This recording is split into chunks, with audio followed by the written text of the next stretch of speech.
we're going to pick it up at the start of the Esk and Hampton Road. Basically, it gets you to Crow's Nest, which is the way back home for me, going along the A3 Burnett Highway. It is a remarkably good road. I won't show you the entire lot because it's a little bit boring at first. However, there's quite an interesting section there. Nice technical sweepers and so forth. But if you're coming from Brisbane, you'll be coming in from the right. Yep, from the right. And if you're coming from the north, you'll be coming from, well, you can see over there, Kilcoy, Yarraman, that sort of area is in that direction. Brisbane is that way, so you'll be coming in here. This is one of the first areas I came to when I had just had a bloke chaperone me around. Sounds odd, but that's the way the Queensland learner licenses work. And we stopped off and had a pretty good sausage roll there, and I realised that my mobile phone was dead because I'd mounted it to my bike, and the vibration killed it. Anyhow, we'll pick it up a little later up on when the road gets a little bit better. Had a really good ride so far.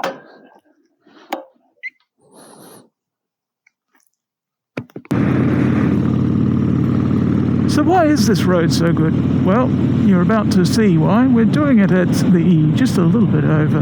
We'll just get down to the legal limit for a second. I need to get into the correct lane. Okay, so unfortunately they've made it 60 through here. I suspect that people do take it a little bit quicker, should I say, but it's quite an impressive array of turns and switchbacks. And what is really cool is it's just as good going down as going up. Often you'll find these roads, some roads anyway, are not as good going up as they are going down, or vice versa. This one is one where it really, really comes right.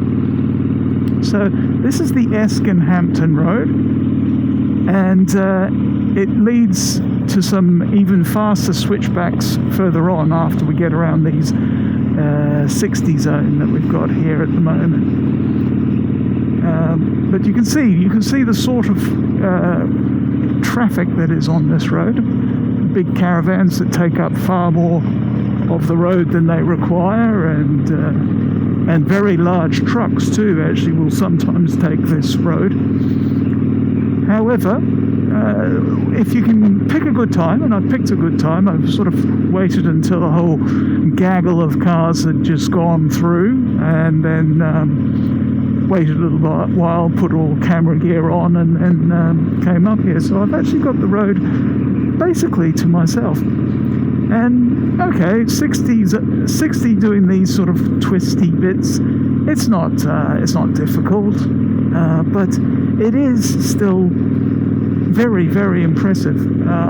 I can see, you probably can't. The winding road ends in 2 kilometres, but you can't see. But you can see for absolute miles down there. Absolutely stonking. So we're getting up quite high. Maybe that might show you. So we're getting up quite high. Now, there is another reason why I'm showing you the Esk and Hampton Road, other than to publicise it as an excellent motorcycle riding road, is twofold. One, I'm going to Perseverance Dam, so I'm actually coming off it a little bit early and going a back road, country road, which is just as twisty, but it's at 100, or at least I should say it's unspecified. So I'm taking that road, but the other thing I wanted to talk about was gear, or should I say, the false impression it gives you of you being invincible. Now today I'm wearing all my gear, primarily because, oddly enough, it's quite cold up here, so I knew I'd need the jacket. But also, as I get closer to Brisbane, and we are relatively close to Brisbane compared to where I usually am, this is where this road starts to really come out, so this is really great here. I'll just leave it in 1 gear lower than I would normally take it. It's like the engine braking works a little bit better. So yes, as I get closer to Brisbane, and Esk is much closer to Brisbane. I tend to be a little bit more worried about the style of driving. Where I am is rural Queensland, and yes, they're pretty bad drivers, don't get me wrong. However, they are not as numerous. So, you're not likely to get killed as often. So I do usually wear all my gear, when I'm going into Brisbane or into if I were to go to New South Wales, for example. However, 2 days ago, and we're going to be stuck behind this dude. Oh well, pretend you can do 100 here, okay? We are doing 80 and we're still catching, so expect, pretend you could do 100. Have a look at the road. It's a sensational road, isn't it? It smells wonderful, and absolutely does it smell wonderful. I digress. 2 days ago, I went down to meet some guys off a forum, and we we went to a pub, etc., and I went to the beach. Now, because it wasn't super close to Brisbane, and it was also hot, I decided not to wear my jacket along the top, and also wore my open face, which I think the guys from the forum were a bit sort of taken aback on. But there's method to this madness, which is, when you're in full gear, you take more risks. And today I've taken more risks, or should I say ridden less conservatively as I would have if I had less gear on. And I think that is an important point to make. When you're a beginner, you're hammered about how gear is important. Gear will save your life. So you go out and you buy your gear and you get on the bike, and at first you've got your trepidation of something new.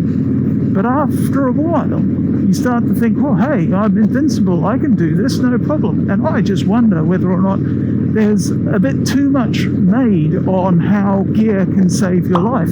Because let's be honest, if I come off now doing 90, it's gone up a little bit more. I'm going to be quite in a lot of pain, especially if, for example, I went flying into one of these trees on the side here. So I don't know about the efficacy of gear. However, I'm going to leave it about there. I'll let the video run. I might pick it up just outside Perseverance Dam, depending on if the camera still is running. And of course, you'll find out. So thanks for watching. That's my controversial thing for today. Okay, so we're coming into Perseverance Dam. On the left, or should I say coming up on the left, is a way of coming in and seeing this side with a little viewing platform. Wow, that water is up high. Well, for me, little viewing platform. You can see some people there already.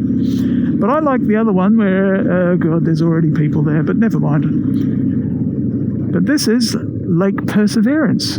Pretty impressive. And there's another viewing platform which I'll take a photo from further up. But I'm going to pop in here.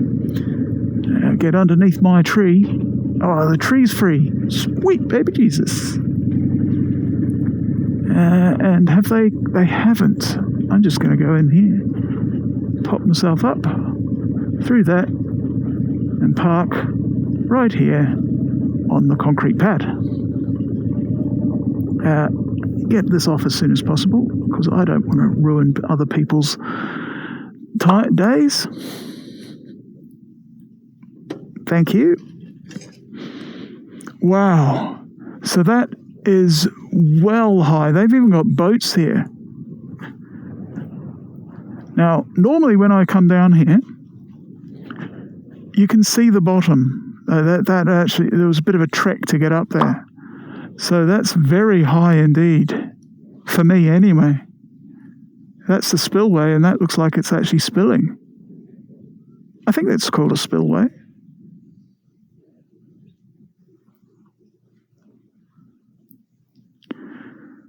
Anyway, hopefully you can hear how silent it is, especially when there isn't a Harley about.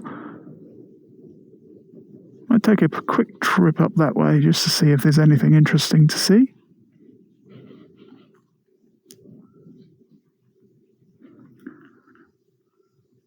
Lake Perseverance. And it's actually a lake. Who knew?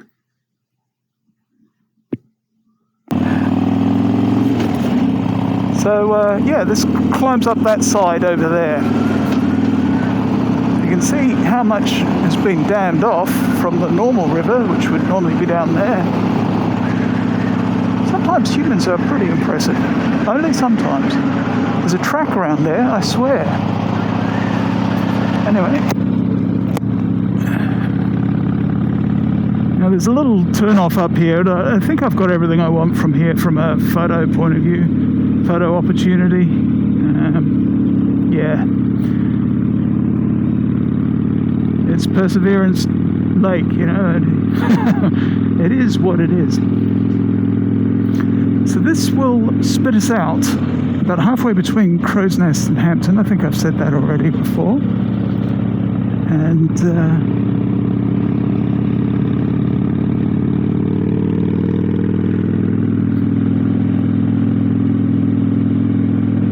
we're going north from here. We're actually on our way home. We're halfway through the trip. This second half of the trip is admittedly better than the Bruce Highway, but still is a bit of a 100 kilometres A3 Burnett Highway, passing caravans and so forth and so on. So I'm going to slap on the little intercom thing with the music. I've got 8 hours worth of music, so I should easily get home in time to use all that, and power as well. So I'll be able to very easily while my way home to, I'm thinking at least 3 Leonard Skinner songs. Let's be honest, at least 3. So I will probably pick this up as we get into Crow's Nest. Rest or rest in peace. Isn't it lovely? Just a subtle reminder that you can die. Thank you.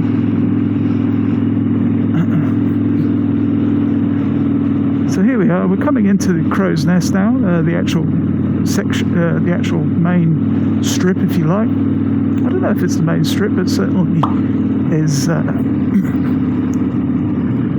pretty busy. Now, do I actually need fuel? I probably do. Yeah, I've only got 100 kilometres, and the next stop is a little longer than that. So the Independent, which is up on the left here, will get my business. If it's still there. Here I am just thinking, oh yeah, I'll just go in and... Yeah, there it is.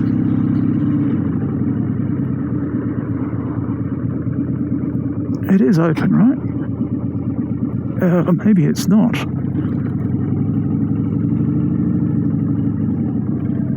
Thank you for removing you. Trading hours open every day over Christmas and New Year's. Rock on. But I don't know if they've got the 95 or 91. Please use with caution. Pub nozzles cut off and it might overflow. Sorry, New York. 98 though. That's the 98. What do we got here? That's diesel. All right, we'll take our